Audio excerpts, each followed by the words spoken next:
It was a late night for President Trump as he addressed Congress until 9:30 last night. He spoke for nearly an hour and 40 minutes, breaking the record for longest presidential address to Congress by over 10 minutes. President Trump talked about his administration's rapid change of pace. He also defended his new tariffs on Canada, Mexico, and China, despite stock market drops and concerns of a trade war that could further increase prices.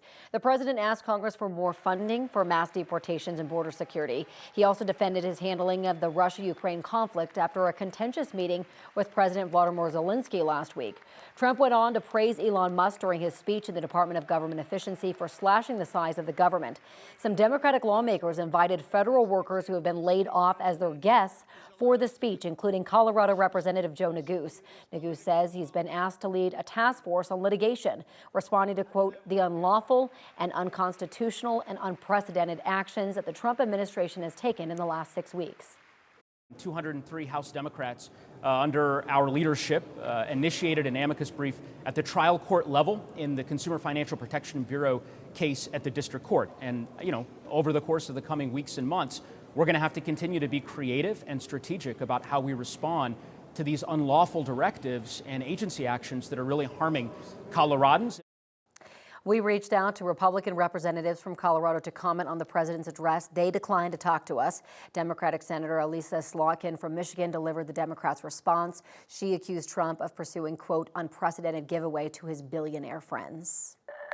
This morning, Denver Mayor Mike Johnston is waking up in Washington, D.C., preparing to testify before Congress. He was invited along with the mayors of New York, D.C., and Boston to answer questions from the House Oversight Committee. Our Kyle Clark is in Washington, D.C. this morning ahead of Johnston's testimony. Kyle, we know that the big discussion there between Johnston and the committee is going to be surrounding Denver's policies on sanctuary cities. Correct. And Jordan, there's no legal definition of sanctuary city. So while Republicans may choose to litigate that publicly at the hearing, sources close to Mayor Johnston say he's going to focus on talking about what Denver does and does not do and allow the definitions to be up to somebody else.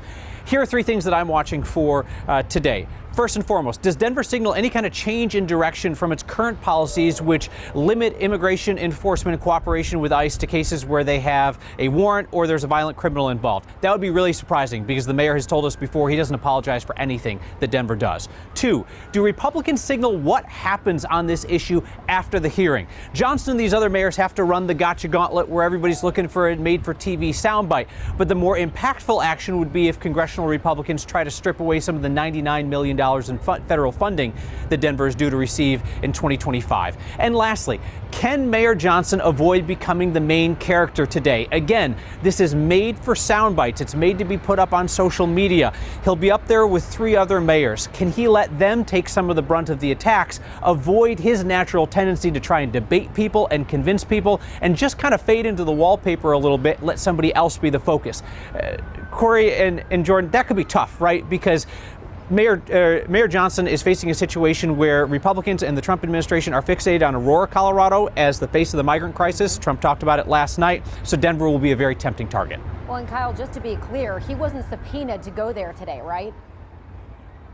Correct. He's going willingly, knowing that if he didn't come, he would be subpoenaed. So I don't know. He might get like a little bit of extra credit for that, but no, he's here because he was going to be brought here one way or the other. Kyle, while we have you and get ready for this testimony today, let's talk about last night real fast with you. You were obviously in D.C. for that joint address from President Trump to Congress. What was kind of the feeling there and talking to some of Colorado's leaders?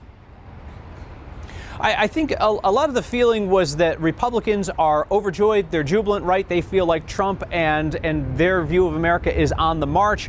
And Democrats are a bit scattered. You saw that in the approach in the chamber. Some wanted to protest. Some wanted to silently show their opposition. Some, including Colorado's Diana DeGette, chose not to go at all in protest. So they're kind of all over the place in their response. As for the speech itself, it was vintage Trump, right? It was an entertaining show. A lot of it clearly was not true. And the question is, how much does that matter to the American people?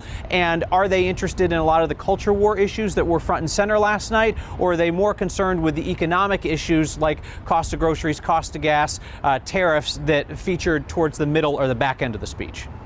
All right, Kyle, thank you so much. We'll be watching today. It is now 6:07. First, a Colorado Springs teacher got caught taking money from her school, and now she is facing hundreds more felony charges related to other financial crimes. Nicole Lewis-Mateg is accused of forging her now ex-husband's name on loans amounting to about $3 million. These charges come less than a year after pleading guilty to taking money from a Doherty High School band club. The arrest affidavit claims that Nicole developed a close relationship with Patricia Habdi, a mobile notary who she would take pre-signed documents to. Police say those notarized documents were used to secure loans against the properties that Nicole and her husband owned, and Nicole says that the charges are a result of her husband actually trying to get back at her. He has spent the last 2 years trying to destroy my reputation. Her husband denies the allegations. School District 20 says that Lewis-Mateg is currently on administrative leave pending the resolution of these charges. A man was sentenced to 8 years in prison for the attempted kidnapping of a 10-year-old girl outside of her school in Thornton. It happened back in September of 2022. Surveillance video captured the incident. 30-year-old Diego Gettler, dressed in all black, wore a mask when he approached a young girl after she was dropped off at STEM launch. Gettler tried to restrain her, but she fought back, pulling the mask down and scaring him. Someone who knew Gettler and saw him on the news identified him. Police arrested him 3 days later. Gettler pleaded guilty to second-degree kidnapping and second-degree assault of a peace officer in an unrelated case from April of 2022. This morning, we are trying to get more answers for you about a student accused of bringing an explosive device into Ponderosa High School yesterday. Douglas County Sheriff's Office says around 9:30 in the morning, the school resource officer got information that a student had brought a device to school. They found that student with the device inside their backpack. The school evacuated as a bomb team showed up to investigate, but they were let back in 2 hours later when no other devices were found. We do know that the student is in police custody this morning, but we still have a lot of questions that have not been answered. The sheriff's office told us that the student is a teen, but we don't know exactly how old he is. We also don't know exactly what the device they found was or what the charges are that the teen is facing. Once we get more answers, you will be the first to know. This is the final year for an all-girls charter school in Denver. The school will close its doors at the end of this school year. Girls Athletic Leadership School, also known as GALS, says the closure will only affect its high school. The middle school will stay open. This is all according to our reporting partners at the Denver Business Journal. They say the school is reporting enrollment at the high school declined by more than 50% in the last 4 years. GALS opened as a middle school in 2010. It added the high school in 2014.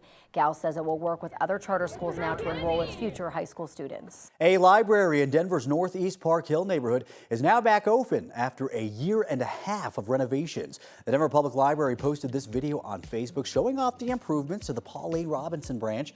Crews increased the square footage and provided new furniture, finishes, and signage. They also made repairs to things like air conditioning and heating. The renovation was paid for through the 2017 Elevate Denver bond. This afternoon, My News and the Denver Metro Chamber Leadership Foundation will be honoring leaders in the community who have made significant contributions to the state. One of these leaders will then be recognized as the 9 News Leader of the Year. This year's finalists include Amanda Blaurock. She is the CEO of Village Exchange. Katie Kruger, the CEO of Denver Metro Commercial Association of Realtors. And Sean Neville, the CEO of BOA Technology. The winner of the 9 News Leader of the Year award will be announced next month. We're going to be live streaming the luncheon over on 9 News Plus at 4 o'clock this afternoon.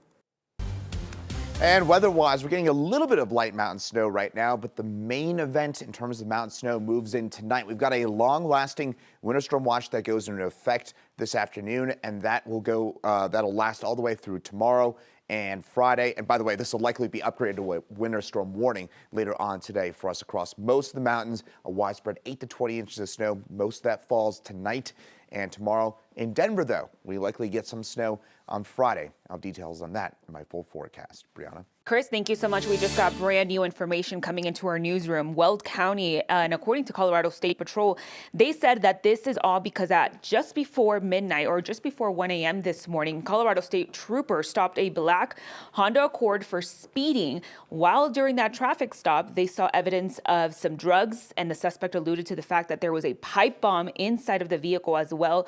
The driver was arrested. We know Weld County Bomb Squad is on scene. They're assisting, which is why Highway 34 right now, it is shut down. You can see that area right now on your screen. We do have Greeley police blocking that area. We also have a crew, our Courtney Yoon, heading to the scene right now, as well as Sky 9. Once we get a better look of that area, we'll keep you updated all throughout the morning.